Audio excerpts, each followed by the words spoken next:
Hi, my name is Jennifer, and my family loves going camping in our travel trailer. We have a 20-foot travel trailer, we have a J Feather Micro, and we have two kids, and our travel trailer has bunks in it. So we have two single wide bunks in it. And our children, when we got the trailer, we had a 2-year-old and a 6-year-old, and now we have a 7-year-old and a 10, almost 11-year-old. And the bunks work great for them. They worked great for them when they were 2 and 6. They're working great for them when they're 7 and 10. And they haven't had any complaints, which makes us really happy. But I do have to wonder how long bunks are going to be the right solution for our kids.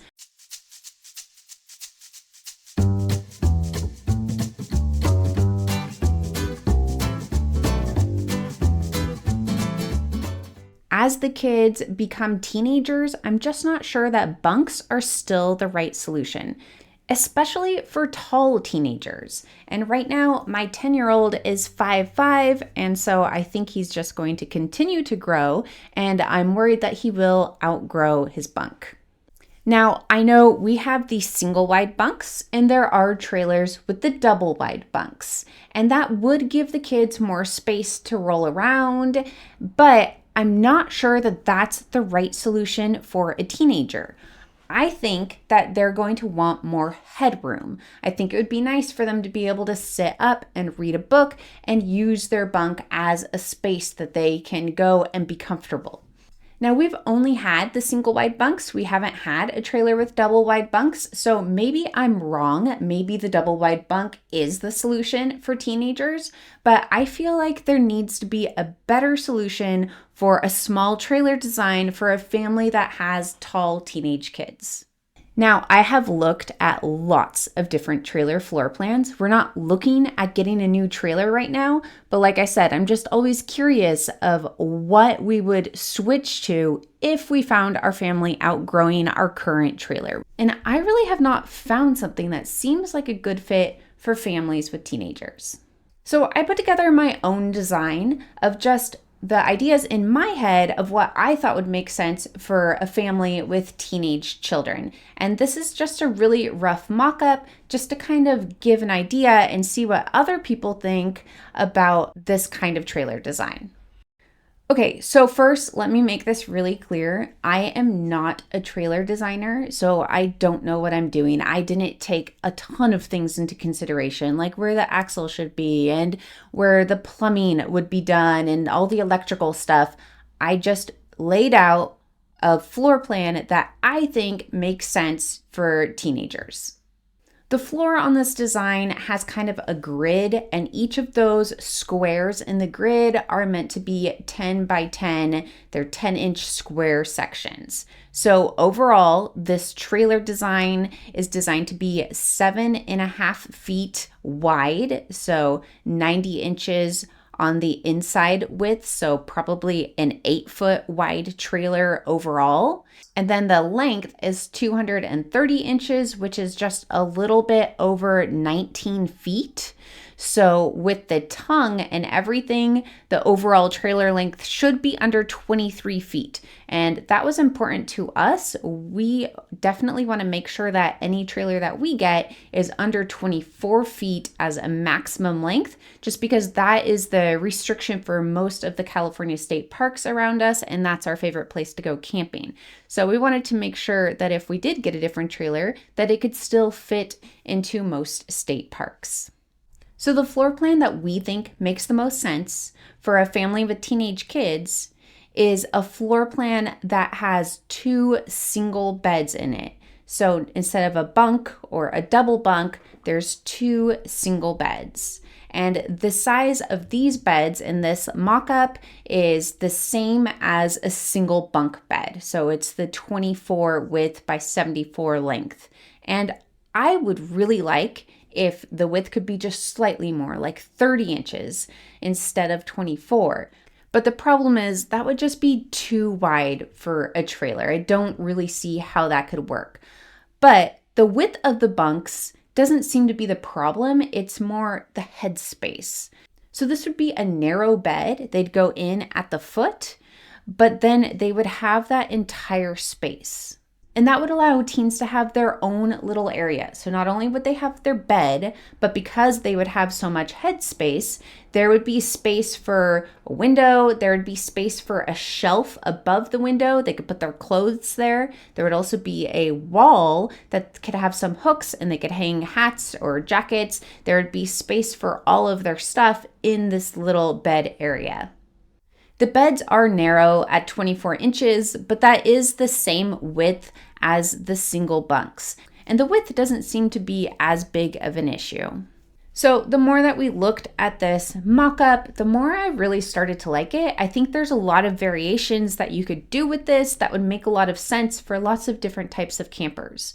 So I have this set up so there's 2 single beds, but if you do something like design it on a track system where you could change how these components go in these areas, kind of like how on the Embers, you could do something like set up, instead of those 2 beds, have 2 desk areas. And then instead of a family camper, this would be more of a couple's digital nomad kind of camper where they have a full-time bed up front, and then you can have 2 desk areas back there. You could get rid of the bed, put in a little desk area, and have some stools or chairs back there for work areas. Another variation, if you had some kind of a track system like that, is instead of single beds or desks, you can do double bunks. You could have 2 separate single bunk areas. And then if you have a family of 6 with 4 kids, you can have spots for each of those kids. Or if instead of the track system and manipulating what items are back in those areas, if you instead had more dedicated single beds back there, then I think that gives more opportunities for storage. So on one side, you could do the cargo storage door with even the flip top bed still and have a bunch of storage on that side. And then the other side, you could still do an outdoor kitchen and have a stove or Blackstone or something that rolls up underneath there. So that would give a lot of options for different storage and utilities for outside the trailer. Now, another thing you might notice in this mock-up that we put together is all of the windows. So all of those thin blue rectangles are supposed to represent windows. And windows are really important to us when we're inside the trailer. We really want to be able to see camp well. So there's windows at the front of the trailer. There's windows on both sides of the trailer. Ideally, there'd be a big window on the campsite area. But in addition to that, there's also windows at the back of the trailer. So theoretically, when you walk in the trailer, you should be able to see out every direction. You should be able to see the front, back, both sides. This design has windows all over the place. Now, structurally, I don't actually know if this makes sense. Maybe you can't have this many windows. I don't know anything about that. Also, maybe that would let in too much cold air. I don't know. There might be reasons why this many windows would not be a good idea. All I know is I think it would be really cool to have a family trailer that you can see out the front and the back. I haven't seen a floor plan quite like that, and I think it would be nice to have. Okay, now let's talk about the bathroom. So to accommodate those 2 beds in the back, you might have noticed that there is a narrow bathroom. This bathroom is designed with a 32-inch shower, which doesn't seem too big, but there are trailers. The Imagine Aim series has some floor plans with narrow showers like that. So I think it is possible. I'm not sure how comfortable it would be, but the idea is there'd be a shower at the back, and then the toilet, sink, and a narrow countertop would be all along the edge. So it'd be kind of a hallway bathroom. So this bathroom is narrow, and I feel like this could work, but like I said, I don't actually know how comfortable it would be. Maybe this is another reason why trailers like this don't exist.